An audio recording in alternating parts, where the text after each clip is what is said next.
Hello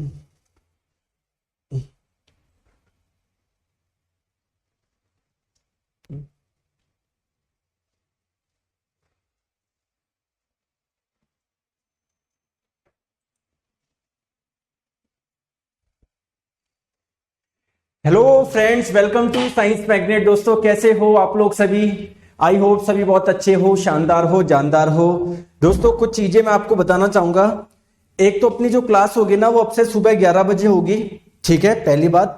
दूसरी बात क्या है, क्लास क्यों नहीं हो पाई थी, मैं आपको इसका कारण बता भी रहा हूँ। दोस्तों एक्चुअली पूरा स्टूडियो ना दूसरी जगह सेट हुआ है, शिफ्टिंग का कार्य हुआ है। अभी आप आवाज भी देखोगे थोड़ी सी गूंज रही है ना, तो इसलिए थोड़ी क्लास डिस्टर्ब हो गई थी। अब अपनी क्लास बिल्कुल कंटिन्यू रहेगी। जो 3-4 दिन का डिस्टर्बेंस हो उसके लिए तहे दिल से माफी, क्योंकि मैंने आपको वीडियो बना के डाला था कि यार मैं जो वो पूरा जो अपना स्टूडियो था ना, वो शिफ्ट कर रहा था एक जगह से दूसरी जगह। तो आज भी अपने देखोगे क्वालिटी आपको थोड़ा सा बेटर नजर आएगी, कल से और शानदार हो जाएगी, क्योंकि लाइट्स वगैरह प्रॉपर और हो जाएगी। समझ गए बात को? स्टार्ट करें जल्दी से, बताइए बताइए। तो यस कमेंट कर दीजिए अगर आवाज वगैरह सब कुछ प्रॉपर आ रहा है। ठीक है। एक जना बोल रहा सर टाइम क्यों चेंज किया? दोस्तों टाइम इसलिए चेंज किया, दोपहर वाला जो टाइम है ना, वो काफी वैसा चल रहा था जैसे जो जॉब वाले ना वो कर पा रहे ना, स्टूडेंट है ना उनके किसी काम का, दिन वाला वो हो रहा था। तो इसलिए मैं सोचा सुबह फ्रेश टाइम में आप लोग 11 से 12 आप लोग अपनी क्लास पढ़ लो आराम से, पूरा दिन आप लोग के लिए फ्री है, प्रॉपर रिविजन वगैरह करो। दूसरी इंपॉर्टेंट चीज, क्लास जो मिस हो जाती है वो आप लोग रिकॉर्डेड में देख ही सकते हो, तो कोई दिक्कत की बात नहीं। ठीक है दोस्तों, स्टार्ट करते हैं। चलिए आ जाओ आ जाओ। हीट एंड टेम्परेचर यानी उष्मा एवं तापमान। दोस्तों हमारा नया चैप्टर स्टार्ट होने वाला है। देखो दोस्तों बहुत अच्छा ये चैप्टर है। यहां पर क्या होता है, एक चीज मैं आपको बता दूं, हम लोग जनरली क्या पढ़ते हैं हीट के नाम पे, प्लीज मेरी बात को ध्यान से समझना। हीट यानी उष्मा के नाम पर हम लोग जनरली 3 चीजें पढ़ जाते हैं। एक तो पढ़ जाते हैं कंडक्शन यानी चालन, एक पढ़ जाते हैं दोस्तों कन्वेक्शन यानी संवहन, और एक पढ़ जाते हैं हम लोग रेडिएशन यानी विकिरण। बिल्कुल पढ़ना चाहिए। लेकिन दोस्तों ये पार्ट क्या है, काफी आप लोगों का बेसिक है। सर इसका मतलब क्या है, एक्चुअली में जो हमारा बेसिक साइंस एंड इंजीनियरिंग जो आपका एलपी सीबीटी 2 में आता है पार्ट ए में, वहां पर इस कंडक्शन के न्यूमेरिकल्स भी पूछे जाते हैं। न्यूमेरिकल्स, सर इस कंडक्शन के भी न्यूमेरिकल्स होते हैं क्या? बिल्कुल होते हैं।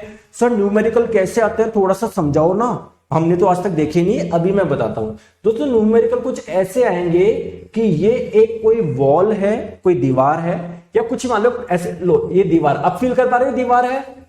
अरे अब फील कर पा रहे हो कि ये दीवार है? ये आपका कमरा मान लेते हैं, ये आपका कमरा मान लेते हैं। इसके अंदर आपने लगा रखा है, इस कमरे के अंदर एसी, तो अंदर का टेम्परेचर कितना है, मान लो फॉर एग्जांपल 26 डिग्री या 22 डिग्री है, बहुत ठंडा है। तो अंदर की जो दीवार होगी उसका टेम्परेचर क्या होगा, 22 होगा। बाहर बहुत ज्यादा धूप है, बाहर वाली जो दीवार है उसका टेम्परेचर मान लो दोस्तों 38 डिग्री सेल्सियस है। तो आपको पता है टेम्परेचर में डिफरेंस होने की वजह से, टेम्परेचर में डिफरेंस होने की वजह से हीट का फ्लो होगा।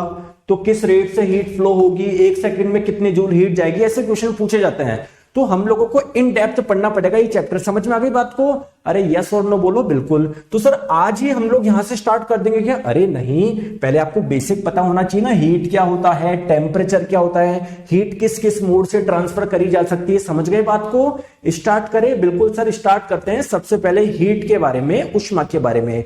दोस्तों हीट क्या है मैं आपको बता दूं, ये एक प्रकार की एनर्जी है, एक प्रकार की ऊर्जा है। दोस्तों अगर आपके पास में ऊर्जा हो, एनर्जी हो, आप क्या क्या कर सकते हो? सर मैं किसी को मार सकता हूं, और बताओ। सर मैं सीढ़ी पे चढ़ सकता हूं, बहुत बढ़िया, और बताओ। सर मैं घूम सकता हूं, और बताओ। सर मैं पतंग उड़ा सकता हूं, और बताओ। सर मैं डांस कर सकता हूं, और बताओ। मैं गिटार बजा सकता हूं, कर सकते हो ना?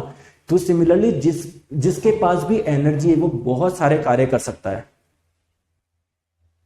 तो दोस्तों हीट भी एक प्रकार की एनर्जी है। अगर मैं बोलूं कि ये एक बर्तन है, इसमें पानी भरा हुआ है, इस पानी के पास बहुत सारी हीट है, बहुत सारी उष्मा है, तो ये क्या क्या कर सकता है? आप इसके अंदर अपना हाथ डालो, आपका हाथ जला सकता है। अरे सर खतरनाक चीज है ये तो। ये बर्फ डालो, बर्फ को पिघला सकता है, बहुत सारी चीज कर सकता है। समझ में आ गई? तो हीट क्या है सर? कुछ भी नहीं है, एक प्रकार की एनर्जी है। अब सर एनर्जी भी अलग अलग प्रकार की होती है। कोई एनर्जी क्या करती है, कोई एनर्जी क्या करती है, जैसे साउंड एक प्रकार की एनर्जी है। इससे क्या होता है सर? इससे हम लोग चीजें को सुन सकते हैं। लाइट, प्रकाश, ये भी एक प्रकार की एनर्जी है सर। वो क्या करती है? उसकी वजह से हम लोग चीजों को देख सकते हैं। बहुत बढ़िया।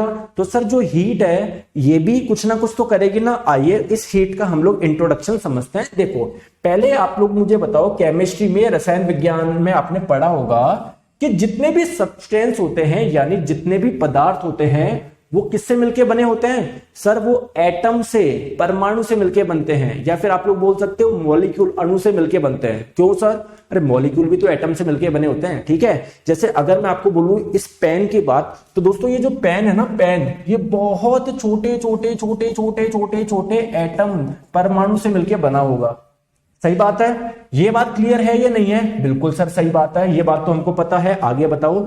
और दोस्तों एक्चुअली में ये जो एटम और मॉलिक्यूल्स होते हैं ना, जिनसे कोई भी पदार्थ बनता है, तो ये क्या करते हैं? Are always at vibratory motion, हमेशा वाइब्रेट करते रहते हैं।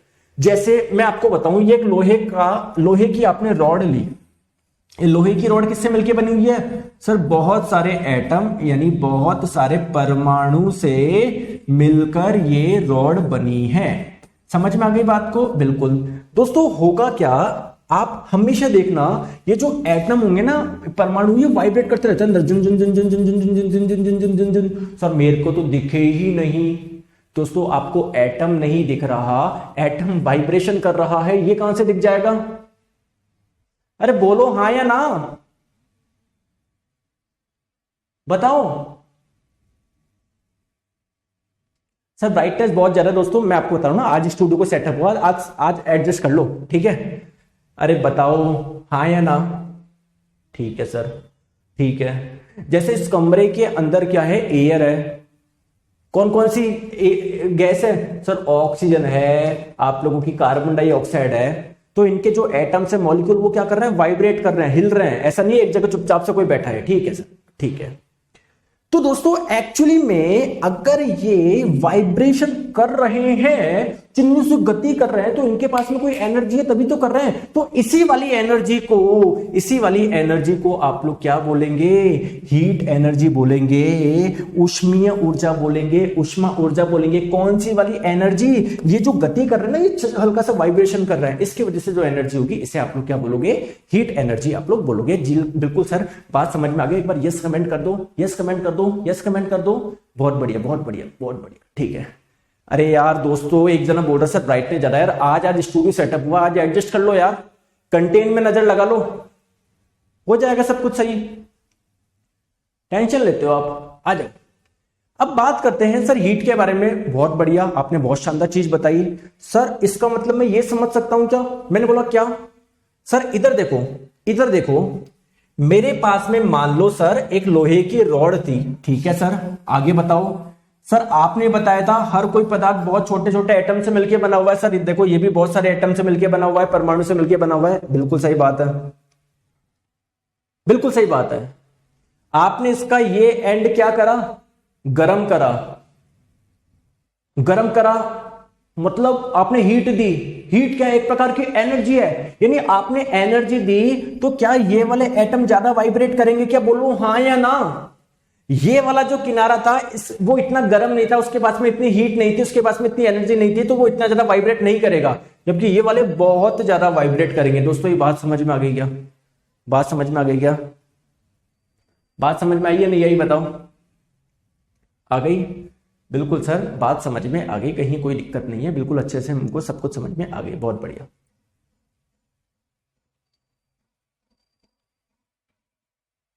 तो सर एक चीज मुझे बताओ, अगर मैंने किसी पदार्थ को हीट दी, उष्मा दी, तो सर वो क्या क्या चेंज ला सकता है उस पदार्थ के अंदर? है ना, आपके मन में क्वेश्चन आ रहा होगा ना कि सर अगर मैं किसी पदार्थ को उष्मीय ऊर्जा यानी हीट सप्लाई करता हूं, तो सर ये क्या क्या चेंज ला सकता है, क्या क्या परिवर्तन ला सकता है? आइए दोस्तों मैं बताता हूं क्या क्या परिवर्तन आ सकते हैं। पहला परिवर्तन दोस्तों, उसका एक्सपेंशन हो सकता है, उसका विस्तार हो सकता है। क्या सही बात है क्या? सर नहीं आया समझ में? अरे अगर कोई लोहे का टुकड़ा है, जब उसको हीट दोगे, बहुत ज्यादा गर्म करोगे, तो फैलेगा क्या? वो एक्सपेंड करेगा क्या? बोलो हाँ या ना? अरे बोलो हाँ या ना, बोलो। ठीक है। दूसरा क्या कर सकता है वो? क्या उसके टेम्परेचर में चेंज हो सकता है क्या? अरे यार ये चेंज हो सकता है क्या दोस्तों? किसी चीज को आप लोग गर्म करोगे, पहले उसका टेम्परेचर कम था, उसका टेम्परेचर बढ़ेगा ही नहीं बढ़ेगा, ये चेंज हो सकता है क्या? बिल्कुल सर, तीसरा, उसकी चेंज इन स्टेट, उसकी अवस्था में भी तो परिवर्तन हो सकता है। कैसे? अगर लोहे को आपने बहुत ज्यादा हीट कर दिया, बहुत ज्यादा गर्म कर दिया, तो मेल्ट हो जाएगा क्या? वो लिक्विड स्टेट में आ जाएगा क्या? अरे बोलो हाँ या ना? बिल्कुल सर, सही बोल रहे हो, सही बोल रहे हो, ठीक है। अब बात करते हैं एक्सपेंशन की। जैसे आप लोग यहां पर देखो, एक चीज मुझे बताओ, छोटी सी बात, ये जो लोहे के ट्रैक है ना, ये जो ट्रैक है, आपको पता है अगर बहुत ज्यादा गर्मी होती है ना, इनमें भी थोड़ा सा क्या होता है, एक्सपेंशन होता है। अगर आप लोग देखोगे ना, इनमें थोड़ा सा गैप छोड़ा जाता है। देखो गैप छोड़ा जाता है, क्यों? क्योंकि पता है गर्मियों के दिनों में बहुत ज्यादा हीट मिलती है, उष्मा मिलती है, जिसकी वजह से ये एक्सपेंड होंगे। तो एक्सपेंड करने के लिए दोस्तों थोड़ा सा जगह तो होनी चाहिए ना, वरना अगर जगह नहीं हो तो आपस में इंटरनल स्ट्रेस डेवलप हो जाता है। ठीक है सर, ठीक है। अब आपके मन में क्वेश्चन आएगा कि सर आप तो केवल लोहे की बात कर रहे हो, एक सॉलिड की बात कर रहे हो, सर क्या लिक्विड और गैस में एक्सपेंशन नहीं होता क्या? अरे बहुत होता है दोस्तों। पानी को जब आप लोग गर्म करते हो, उबल के बाहर आना चाहता है क्या वो? क्या उसमें एक्सपेंशन हो रहा है क्या? बोलो हाँ। तो लिक्विड में भी होता है, गैस में भी होता है। सर सबसे ज्यादा किसमें होता है? आप मुझे कमेंट करके बताओ, सॉलिड में ज्यादा होगा, लिक्विड में ज्यादा होगा, गैस में ज्यादा होगा? बताओ जल्दी से बताओ।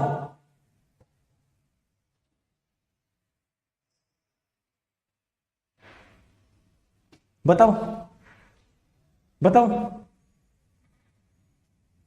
ऑब्वियसली बात है दोस्तों, गैस में ज्यादा होगा। क्यों सर? देखो देखो दोस्तों, जो सॉलिड्स में होते हैं ना, वो एटम पास पास में अच्छे तरीके से बंधे होते हैं, तो उनको ज्यादा ज्यादा दूर नहीं जा सकते वो आपस में एक दूसरे से। जबकि लिक्विड गैस के मॉलिक्यूल बहुत दूर दूर होते हैं, तो आपस में दूर दूर जा सकते हैं। वॉल्यूम क्या होगा इनका? ज्यादा होगा। क्लियर है क्या? ठीक है। तो आप लोग ध्यान रखिएगा, एक्सपेंशन जो होता है ना, वो मैक्सिमम होता है। किस में होता है सर? आप बताते ही नहीं हो दोस्तों। बता दिया ना, गैस में एक्सपेंशन जो होता है वो सर्वाधिक होता है। बहुत बढ़िया सर। चलो अब आगे आ जाओ। अब मैं एक चीज बताऊं, हीट के क्या क्या इफेक्ट होते हैं, प्रभाव बताऊं आपको। जैसे आप लोगों ने ऐसे वायरिंग वगैरह देखी है क्या? वायरिंग वगैरह देखी है क्या दोस्तों? अगर आप लोग, मैं इसको बोलूं यहां से गर्म करोगे तो उसका टेम्परेचर बढ़ेगा ना? बोलो। अरे कुछ ऐसे समझो, दिन के समय टेम्परेचर बहुत ज्यादा होता है, जिसकी वजह से हीट बहुत ज्यादा होती है। तो ये क्या करेंगे? वायर एक्सपेंड करेंगे। रात्रि के समय क्या होगा? टेम्परेचर कम होता है, तो अगर हीट के समय एक्सपेंड कर रहे हैं, ज्यादा टेम्परेचर पे एक्सपेंड कर रहे हैं, तो कम टेम्परेचर पे कॉन्ट्रैक्ट भी करेंगे ना? बिल्कुल सर, कम टेम्परेचर पे ये क्या करेंगे? कॉन्ट्रैक्ट भी करेंगे, संकुचित भी करेंगे। लेकिन दोस्तों अगर इनकी लेंथ क्या करेंगे? कॉन्ट्रैक्ट भी करेंगे। लेकिन अगर इनकी लेंथ छोटी हो, लेंथ एक बिल्कुल छोटी हो, तो कॉन्ट्रैक्ट करेंगे करेंगे टूट सकता है ना ये? अरे टूट सकता है ना, सकता है ना। इसलिए वायर को दोस्तों ढीले छोड़े जाते हैं। समझ गए बात को? तो बिजली के जो लंबी दूरी के संचरण के लिए उपयोग किए जाने वाले जो तार होते हैं ना, तो दिन के समय तो उसमें एक्सपेंशन होगा, उसमें क्या होगा? प्रसार होगा। रात्रि के समय उसमें सिकुड़न होगा, संकुचन होगा, कॉन्ट्रैक्शन होगा। इसीलिए दोस्तों जो वायर होते हैं ना, वो क्या करे जाते हैं, अगर आपने इन्हें बहुत टाइट सेट कर दिया, बहुत टाइट, तो रात्रि के समय क्या हो जाएंगे दोस्तों? ये टूट जाएंगे। ठीक है दोस्तों, बताओ जल्दी से। क्लियर है? वीरेंद्र कुमार जी बोल रहे हैं, सर आप सिर्फ पढ़ाते हो और समझाते हो, नोट्स नहीं बनवाते हो। सब आपको लिखवाऊं आपके हाथ में, लिखो बेटा, हीट एंड टेम्परेचर। फिर वीरेंद्र कुमार जी बोलेंगे सर हीट की स्पेलिंग बताना, लिखो बेटा HEAT। एंड सर एंड कौन सा लिखूं? सर ऐसा लिखूं या ऐसा लिखूं? अरे वीरेंद्र कुमार जी कौन सी सदी में जी रहे हो? सर पढ़ाते हो, अच्छे समझाते हो, बस नोट्स नहीं बनवाते हो। तो नोट्स कैसे बनवाओ? ये क्या है?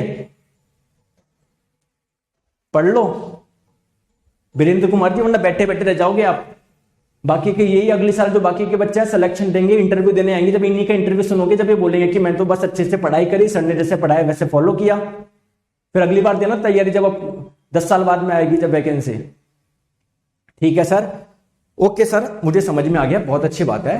अच्छा सर, आपने अभी मेरे को बताया कि यार जब हम किसी को हीट देंगे, उष्मा देंगे, सर उसके टेम्परेचर में इंक्रीमेंट होता है। यार ऑब्वियसली बात है यार। यार देखो मेरी बात को समझो, टेम्परेचर क्या है? कुछ भी नहीं है।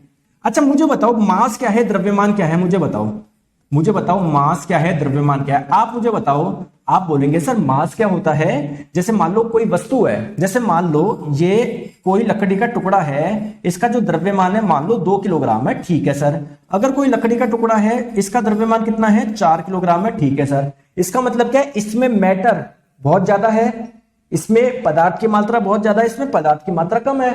तो कुल मिलाकर जो द्रव्यमान होता है पदार्थ की मात्रा को तो बताता है। वैसे ही दोस्तों टेम्परेचर क्या बताएगा, अरे मुझे बताओ तापमान क्या बताएगा, तापमान यह बताएगा कि किसमें हीट का मान ज्यादा है, उष्मा का मान ज्यादा है। अगर कोई दोस्तों एक लोहे का टुकड़ा है, इसका टेम्परेचर है 30 डिग्री सेल्सियस, एक लोहे का टुकड़ा है जिसका टेम्परेचर है 80 डिग्री सेल्सियस, यानी इसमें हीट यानी उष्मा का मान क्या है दोस्तों, ज्यादा है। बोलो हाँ या ना, बोलो हाँ या ना, सही बात है ना। तो टेम्परेचर में इंक्रीमेंट तो होगा ही ना जब आप किसी को हीट दोगे यार, ऑब्वियसली बात है। ठीक है, आ जाओ सर, ठीक है सर, बात समझ में आ गई। तो होता क्या है, जब आप लोग जल गर्म होता है ना, जैसे मान लो जब आप लोग वाटर को गर्म कर रहे हो, जब आप लोग पानी को क्या कर रहे हो, गर्म कर रहे हो, तो जो वाटर के जो मॉलिक्यूल्स है यार, पानी का सूत्र क्या होता है H2O, ये क्या एक मॉलिक्यूल है, अणु है। सर कैसे पता पड़ा, एटम्स मिलके जो बनते हैं उसी को तो मॉलिक्यूल बोलते हैं। तो ये 2 हाइड्रोजन के एटम और एक ऑक्सीजन के एटम से मिलकर बना हुआ है। तो सर ये जो मॉलिक्यूल्स है ना, ये जो मॉलिक्यूल्स है, इनके पास में क्या आएगी दोस्तों, एनर्जी आएगी, ऊर्जा आएगी, बिल्कुल सही बात है। अब होगा क्या, तो एक्चुअली में जब इनके पास में एनर्जी आएगी, ज्यादा वाइब्रेट करेंगे, इनकी गति ज्यादा होगी, इनकी गतिज ऊर्जा ज्यादा होगी, तो आप लोग बोलोगे तो जो हीट एनर्जी आपने दी ना, वो इनकी क्या बढ़ा देता है, काइनेटिक एनर्जी यानी गतिज ऊर्जा बढ़ा देता है। बहुत बढ़िया। अब सर काइनेटिक एनर्जी इसके बढ़ गई, तो काइनेटिक एनर्जी बढ़ गई, गतिज ऊर्जा बढ़ गई, या आप लोग बोल सकते हो उनको हीट ज्यादा मिल गई, तो इससे क्या प्रभाव पड़ेगा, इससे ये प्रभाव पड़ेगा, उनका जो टेम्परेचर होगा पानी का वो बढ़ जाएगा। ठीक है, तो इससे हमको क्या पता चलता है, इससे हमें यह पता चलता है कि सर आपने अगर उसको उष्मा दी, हीट दी, उसी से उसका टेम्परेचर बढ़ रहा है, यानी टेम्परेचर में चेंज होने का कारण ही क्या है, हीट है। ठीक है, समझ में आ गई दोस्तों, समझ में आ गया, समझ में आ गया, किस किस को समझ में आ रहा है, थम्स अप करके बताइए। बिल्कुल सर मुझे अच्छे से समझ में आ गया। चलो आ जाओ, अब हम लोग बात करते हैं चेंज इन स्टेट यानी अवस्था में परिवर्तन की। देखो अवस्था में परिवर्तन की बात करते हैं, जैसे आप लोग किसी ठोस को हीट दे रहे हो तो वो लिक्विड में होगा, फिर गैस में होगा, तो ऑब्वियसली बात है दोस्तों, इससे अवस्था में परिवर्तन होता है। कैसे, कोई सॉलिड है, ठोस है, आपने इसको गर्म करा, इसको हीट दी, तो ये कौन सी अवस्था में आ जाएगा, लिक्विड में, तरल में। जैसे भाई ये बर्फ है, बर्फ को आप लोग गर्म करोगे तो वो पानी बन जाएगा, और गर्म करोगे तो वाष्प बन जाएगा ना।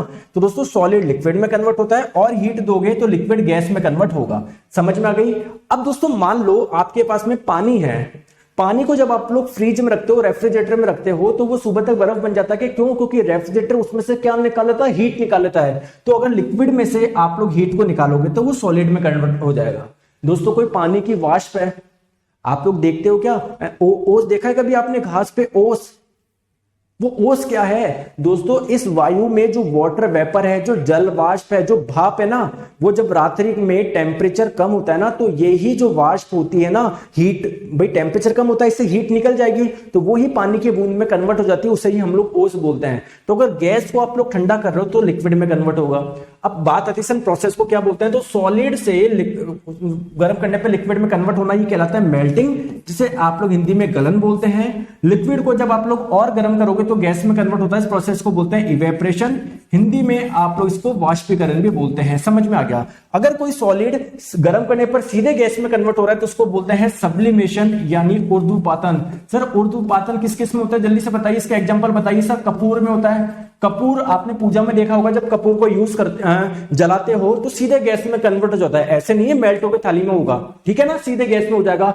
और बताओ दोस्तों नेफ्थलीन, नेफ्थलीन इसको भी गर्म करोगे सीधे गैस बन जाएगा। सर और बताओ अमोनियम क्लोराइड, और बताओ और क्या हो जाएगा आप लोगों का, अमोनियम क्लोराइड हो जाएगा। बहुत बढ़िया दोस्तों, किसी गैस को ठंडा करेंगे लिक्विड में कन्वर्ट होगी। सर इस प्रोसेस को क्या बोलते हैं, इस प्रोसेस को बोलते हैं कंडेंसेशन, जिसको आप लोग हिंदी में क्या बोलेंगे, संघनन बोलेंगे। अगर कोई लिक्विड है उसको जमा रहे हो ठोस में, उससे हीट निकाल कर उसको ठोस बना रहे हो, तो इस प्रोसेस को बोलते हैं फ्रीजिंग। फ्रीजिंग का मतलब क्या है बताओ, अरे फ्रीजिंग को क्या बोलोगे, जैसे आप लोग इसको गलन बोल रहे हो, फ्रीजिंग को क्या बोल रहे हो बताओ। इसको बोलते हैं दोस्तों हिमीकरण। हिमीकरण, हिमीकरण। और अगर कोई गैस ठंडा करने पर सीधे सॉलिड में कन्वर्ट हो रही है, इस प्रोसेस को बोलते हैं डिपोजिशन, और हिंदी में आप लोग बोलते हैं इसको निक्षेपण। दोस्तों आई होप आपको सबको समझ में आ गया, वो बेसिक है, हम लोगों ने पहले भी कई बार इसको पढ़ा हुआ है। ठीक है, आ जाओ, बहुत बढ़िया। अब बात करते हैं दोस्तों ट्रांसफर ऑफ हीट। दोस्तों हीट को ट्रांसफर कैसे कर रहे हैं? जैसे एक चीज मुझे बताओ दोस्तों, आपके पास में 100 रुपए है, ठीक है, मेरे पास है मान लो 10 रुपए, ठीक है दोस्तों, क्या मैं आपको अमीर बना सकता हूं? क्या मेरे पास में 10 रुपए हैं, आपके पास में 100 रुपए हैं, क्या मैं आपको अमीर बना सकता हूं? नहीं बना सकता सर। आपके खुद के पास में 10 रुपए हैं, अगर मानते हैं 500 रुपए होते, 2000 रुपए होते, तब आप मुझे देते, तो मेरे पास 100 से थोड़ा ज्यादा होता तो मैं अमीर बन जाता। अभी मेरे पास 100 रुपए ही है। तो कुल मिला के अगर मैं चाहूं आपको देना तो दे सकता हूं क्या? नहीं दे सकता। अगर मैं चाहूं आपसे लेना, ले सकता हूं क्या? बिल्कुल ले सकता हूं, क्योंकि आपके पास में ज्यादा है। सिमिलरली आप एक बॉडी से दूसरे बॉडी पर अगर एनर्जी का ट्रांसफर करना चाहते हो, हीट का ट्रांसफर करना चाहते हो, तो ट्रांसफर तभी तो होगा, पहले किसी के पास में कम होना चाहिए, दूसरे के पास में ज्यादा होना चाहिए। और हीट ज्यादा का मतलब टेम्परेचर ज्यादा, हीट कम का मतलब टेम्परेचर कम। तो टेम्परेचर में जब डिफरेंस होगा, उष्मा में जब अंतर होगा, तभी तो हीट का ट्रांसफर होगा। बोलो हाँ या ना? बिल्कुल। तो ध्यान रखना, ध्यान रखना प्लीज, मेरी बात को ध्यान से समझना। एक बात कि हीट के ट्रांसफर के लिए इंपॉर्टेंट क्या है? इंपॉर्टेंट क्या है? अगर आप लोग एक भाग से दूसरे भाग में चाहते हो स्थानांतरित करना, हीट को ट्रांसफर करना, तो उसमें क्या होना चाहिए बताओ? टेम्परेचर का डिफरेंस होना चाहिए, तापमान का अंतर होना चाहिए, टेम्परेचर डिफरेंस होना चाहिए। ठीक है सर, टेम्परेचर डिफरेंस है। अब सर किस किस मोड से, अब कौन, ये तो आपने बता दिया सर, हीट के ट्रांसफर के लिए तापमान में अंतर चाहिए, समझ में आ गई मेरी बात को। लेकिन सर तरीके क्या है? जैसे मैं आपको बोलूं कि आपके पास 100 रुपए है, मेरे पास में 10 रुपए है, आप मुझे 50 रुपए देना चाहते हो, या मान लो आप मुझे कब तक दे सकते हो? जब मेरी औकात आपके बराबर नहीं हो जाए। आपने दोस्तों पैसे दिए मेरे को, 10 रुपए दिए, तो 10 रुपए दिए तो आपके पास 90 रह गए, मेरे पास 20 आ गए। आपने दोस्तों 20 रुपए और दिए तो आपके पास 70 रह गए, मेरे पास 40 आ गए। आपने दोस्तों क्या करे, 20 रुपए 10 रुपए और दिए तो मेरे पास में 60, आपके पास 60 हो गए, मेरे पास 50 हो गए। आपने 5 रुपए और दे दिए तो आपके पास में रह गए 55, मेरे पास भी हो गए 55। अब क्या आप और दे सकते हो क्या मेरे को? अब दे सकते हो क्या? नहीं दे सकते। समझ रहे हो बात को मैं क्या बोलना चाह रहा हूं? तो जब तक अंतर था तब तक आप लोग दे सकते हो, जब बराबर के दो टक्कर के आदमी हो गए तब आप नहीं दे सकते। तो टेम्परेचर डिफरेंस होना बहुत जरूरी है। अब आप लोग बोलोगे ठीक है सर, यहां पर डिफरेंस है ना, मैं 20 रुपए देना चाहता हूं सर आपको, कैसे दे सकता हूं? दोस्तों आप मुझे कैश दे सकते हो, आप मुझे पेटीएम कर सकते हो, मुझे फोन पे कर सकते हो, गूगल कर सकते हो, समझो मेरी बात को। तो सिमिलरली हीट को ट्रांसफर करने के भी 3 हमारे पास में मेथड है। इन 3 में से किसी मेथड से आप लोग मुझे हीट दे सकते हो। कौन कौन से हैं? एक तो कंडक्शन, जिसको आप लोग हिंदी में चालन बोलेंगे, ठीक है सर, समझ में आ गया। दूसरा बताओ, एक होता है कन्वेक्शन, जिसे आप लोग हिंदी में संवहन बोलेंगे, ठीक है। और एक होता है रेडिएशन, जिसे आप लोग हिंदी में क्या बोलेंगे? विकिरण बोलेंगे। सर इन तीनों में अंतर क्या है? थोड़ा सा समझा दो ना, समझा दोगे क्या? आ जाइए, मैं आपको समझाता हूं, टेंशन ना लो, ठीक है, आ जाओ। सर हीट और टेम्परेचर में क्या डिफरेंस है प्लीज बताइए। पंकज जी भी बताएंगे, टेंशन मत लो।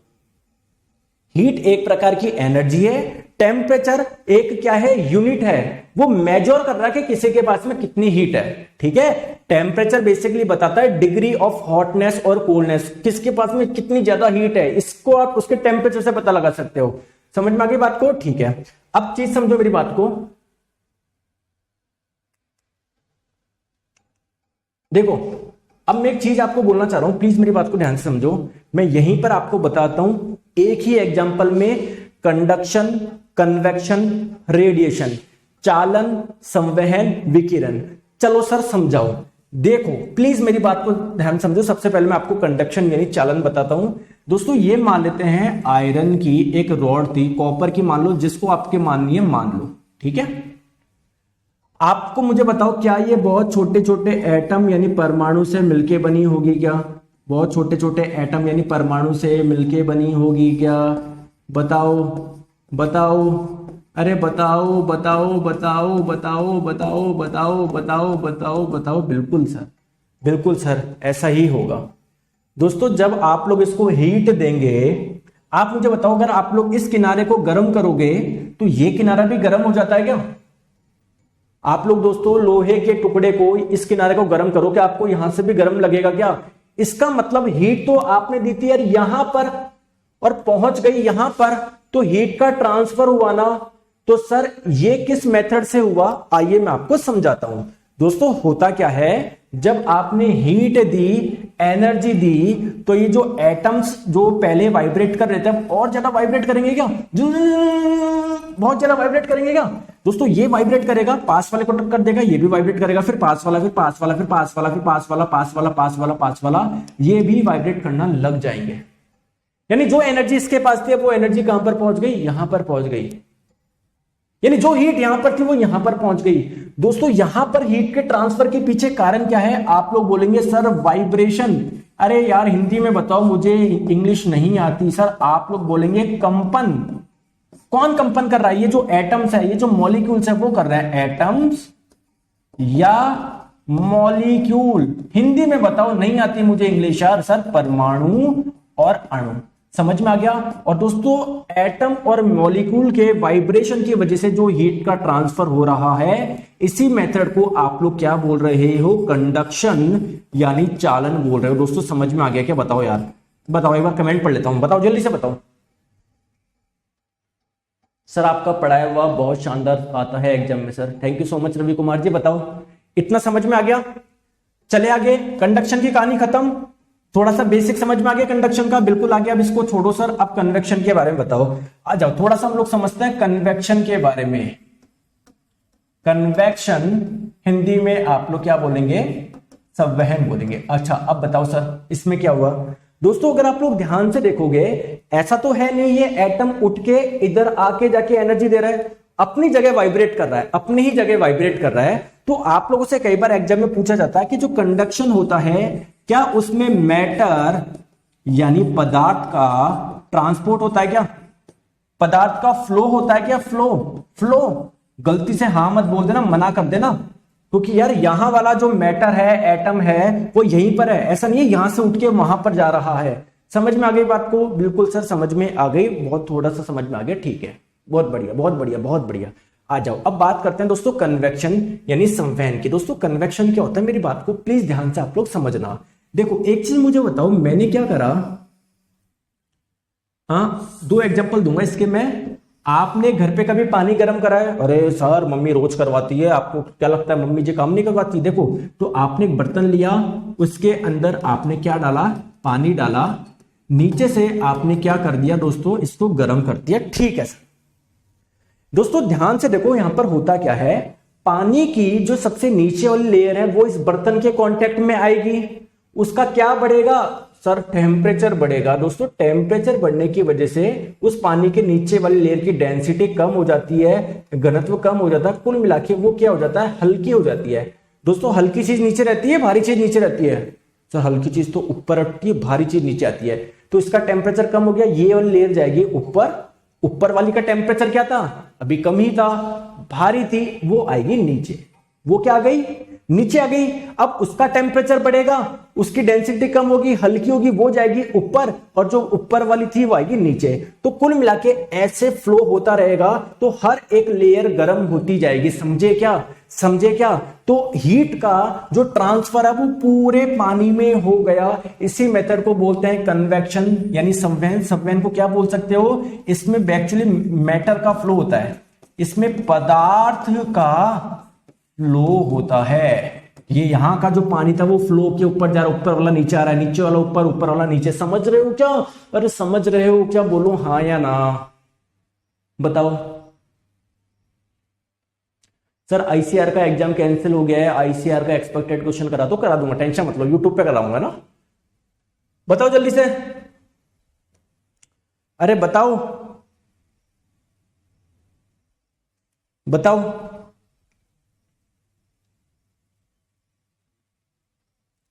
सर एक एग्जांपल और दे देना, अभी बताते हैं, टेंशन क्यों लेते हो? दोस्तों क्या आपने, मम्मी आपके लिए मान लो क्या बना के लाई है आज? गरम गरम गरम गरम गरम गरम। अच्छा एक चीज मुझे बताओ, जो सब्जी होती है, मान लो आपकी माता जी ने आपके लिए बनाई सब्जी, काय की बनाई, मान लो आलू की बनाई, शानदार गर्मा गर्म, वो आपकी माता जी आपको कटोरी में सब्जी सर्व करके दे गई। इसमें क्या है दोस्तों, सब्जी है। अब अभी गरम गरम है, अभी भी बनाई आपकी माता जी ने, अब आप लोग खुले में छोड़ दोगे, 2-3 घंटे बाद में देखोगे तो क्या ये ठंडी हो जाएगी क्या? क्यों हो जाएगी? देखो कारण समझो मेरी बात को, क्या है इसके ऊपर, क्या है सर, एयर है, यानी वायु है, ठीक है, एयर फ्लो कर रही थी, एयर फ्लो कर रही थी। दोस्तों जो एयर की सबसे नीचे वाली लेयर जब इस सब्जी के कांटेक्ट में आएगी, क्या उसका टेम्परेचर बढ़ेगा, तापमान बढ़ेगा? बिल्कुल सर, टेम्परेचर बढ़ेगा। टेम्परेचर बढ़ने की वजह से क्या होता है, डेंसिटी कम होती है, वो हल्की होती है, तो हल्की वाली चीज जाएगी ऊपर, भारी वाली चीज जाएगी नीचे। फिर एयर की जो अब फ्रेश आई, कुछ हीट वो लेगी, फिर वो ऊपर जाएगी, फिर दूसरी वाली लेयर आएगी, कुछ हीट वो लेगी, फिर ऊपर। तो हीट जो है ना, यहां से बेसिकली कहां पर चल गई, एयर में चल गई। और किस वजह से, एयर के सर्कुलेशन की वजह से, मैटर के सर्कुलेशन की वजह से, मैटर के फ्लो की वजह से। तो दोस्तों ये वाला मोड भी क्या कहलाएगा, कन्वेक्शन यानी संवहन कहलाएगा। समझ में आ गई क्या? बोलते नहीं हो आप। सर मेरा नाम एक भी रिकॉर्डिंग वीडियो में नहीं चल रहा है, क्या करूं? नवीन प्रजापति जी, जो बच्चे कमेंट करते हैं ना, उनको केवल खुद का ही कमेंट दिखता है लाइव चैट में, आप बाकी बच्चों के नहीं देख सकते, जिससे आपको डिस्टर्बेंस ना हो, क्योंकि बाकी बच्चा कोई क्या बोलता है, कोई क्या, मुझे आप सबके कमेंट दिख रहे हैं। समझ में आ गई बात को? और लाइव चैट में आप कमेंट कर सकते हो, रिकॉर्डिंग में कैसे करोगे? रिकॉर्डिंग तो अच्छे से पढ़ो आप, 1.x 2x में चला के बढ़िया, बाकी सब बच्चों से दूर। दोस्तों किनको कंडक्शन और कन्वेक्शन समझ में आ गया? किस किस को आ गया बताओ जल्दी से, आ गया क्या? नेक्स्ट हम लोग बात करते हैं रेडिएशन। रेडिएशन यानी विकिरण। दोस्तों ये खतरनाक है, हर किसी के बस की बात नहीं है। क्यों सर? मैं आपसे बोलूं 50 रुपए दे दो, लो सर ले लो, अच्छी बात करी। 100 रुपए दे दो, लो सर। 500 रुपए दे दो, लो सर। 1 करोड़ रुपए दे दो, ऐसे बोलोगे ना? दोस्तों रेडिएशन इस मोड से अगर हीट ट्रांसफर करना चाहते हो ना, तो हर कोई नहीं कर सकता। जैसे मान लो मैं बोलूं मेरी बॉडी का टेम्परेचर अभी 37 डिग्री सेल्सियस या 98.6 फ़ारेनहाइट, मेरे पास में एक बर्फ का टुकड़ा है, या फिर कुछ मान लो एक ऐसी वस्तु है जिसका टेम्परेचर है मेरे से कम है, उसका 30 डिग्री है, तो मैं बोलूं रेडिएशन से ट्रांसफर कर सकता हूं उसको? क्यों सर? समझो मेरी बात को, पहले तो रेडिएशन समझाता हूं, फिर आपको अपने आप समझ में आ जाएगा कि क्यों सर रेडिएशन हर किसी के बस की बात नहीं, इस मोड से हीट को ट्रांसफर करना। जैसे सन है ना, सन हमको जो हीट दे रहा है ना, वो रेडिएशन मेथड से दे रहा है। देख लो सन तो यार बहुत बड़ी चीज है, सूर्य तो बहुत बड़ी चीज है, ठीक है। देखो रेडिएशन क्या होता है दोस्तों, मेरी बात को ध्यान से समझो। कोई भी हॉट बॉडी होती है ना, कोई भी हॉट बॉडी जो होती है ना, हॉट बॉडी होती है ना, हॉट बॉडी, वो क्या करती है, अपने अंदर से कुछ वेव्स निकालती है, कुछ तरंगे निकालती है। मैंने क्या बोला? कोई भी हॉट बॉडी का मतलब क्या है दोस्तों? जिसका टेम्परेचर बहुत ज्यादा हो, 10-20 डिग्री नहीं, बहुत ज्यादा, 400-500 डिग्री सेल्सियस हो, 300-200, मतलब बहुत ज्यादा टेम्परेचर हो। तो कोई हॉट बॉडी होती है ना, वो अपने अंदर से क्या निकालती है? कुछ वेव्स निकालती है। क्या निकालती है? कुछ वेव्स निकालती है, कुछ तरंगे निकालती है। सर ये वेव्स कौन सी होती है? वेव के बारे में कुछ बताओ ना दोस्तों। ये वेव होती है इलेक्ट्रोमैग्नेटिक वेव, हिंदी में आप लोग क्या बोलोगे? विद्युत चुंबकीय तरंगे। सर एक बार रुको ना, पहले मुझे ये बताओ इलेक्ट्रोमैग्नेटिक वेव यानी विद्युत चुंबकीय तरंगे क्या होती है? दोस्तों विद्युत चुंबकीय तरंगे वे तरंगे होती है जिनको आगे चलने के लिए कोई मीडियम नहीं चाहिए। चाहे जब आगे चल रही है, इस कमरे में कुछ भी ना हो, एयर भी ना हो, सिंपली वैक्यूम हो ना, निर्वात का मतलब कुछ भी नहीं, तब भी दोस्तों ये वेव चल लेगी आगे। खतरनाक वेव है ना? अरे खतरनाक वेव है ना? बिल्कुल सर खतरनाक वेव है। तो दोस्तों ऐसी तरंगे जिनको आगे चलने के लिए कोई माध्यम नहीं चाहिए, कुछ भी ना हो तब भी वो जाएगी, ऐसी वेव को बोलते हैं इलेक्ट्रोमैग्नेटिक वेव। मैंने क्या बोला? कोई भी हॉट बॉडी अपने अंदर से वेव निकालती है, जिसे आप लोग बोलते हैं इलेक्ट्रोमैग्नेटिक वेव। दोस्तों इन इलेक्ट्रोमैग्नेटिक वेव के पास में क्या होती है? एनर्जी होती है, ऊर्जा होती है। क्या होती है? ऊर्जा होती है। बहुत बढ़िया। अब एक चीज मुझे बताओ, मैं यहां पर खड़ा हूं, या यहां पर मान लो कोई लोहे का टुकड़ा रख रखा है, लोहे का टुकड़ा आपके घर की छत है, ये सूर्य मान लो, हॉट बॉडी, सन मान लो, सन। आपके घर पे लोहे का टुकड़ा रखा है छत पे। दोस्तों गर्मी के दिनों में जाना जून जुलाई में, क्या वो लोहे का टुकड़ा गर्म हो जाएगा क्या? अरे क्या वो लोहे का टुकड़ा गर्म हो जाएगा क्या? बताओ। एक जना बोल रहा सर ऐप में रिकॉर्डिंग वीडियो नहीं चल रही, इस नंबर पे कॉल कर लो 7374019437 पे। ठीक है बताओ, बताओ गर्म हो जाता है क्या? क्यों? क्योंकि दोस्तों जब ये इलेक्ट्रोमैग्नेटिक वेव इस टुकड़े पे पड़ेगी, ये क्या लेकर आ रही है अपने साथ में? एनर्जी लेके जा रही है। तो जिस सरफेस पे टकराएगी वहां पर क्या करेगी? एनर्जी को रिलीज करेगी।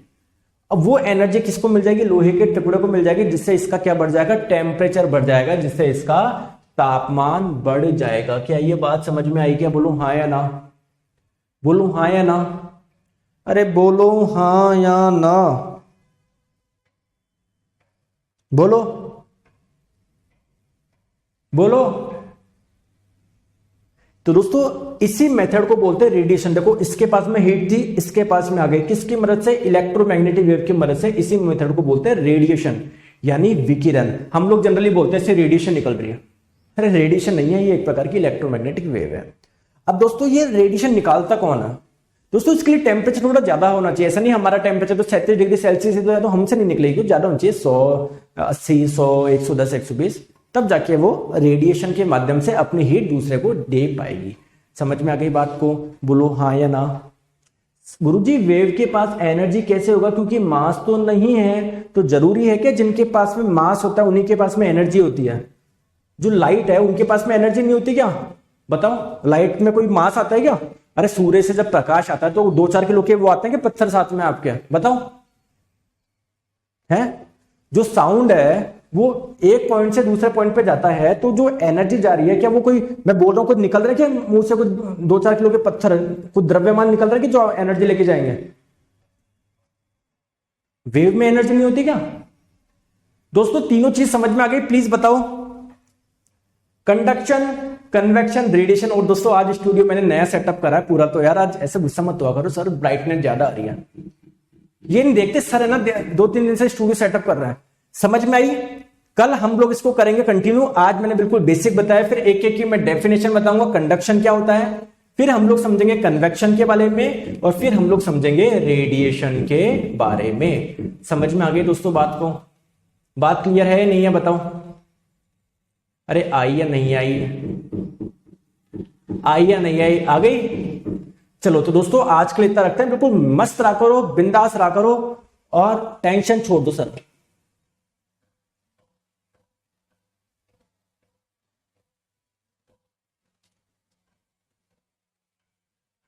ठीक है दोस्तों, चलिए बाय बाय, टेक केयर।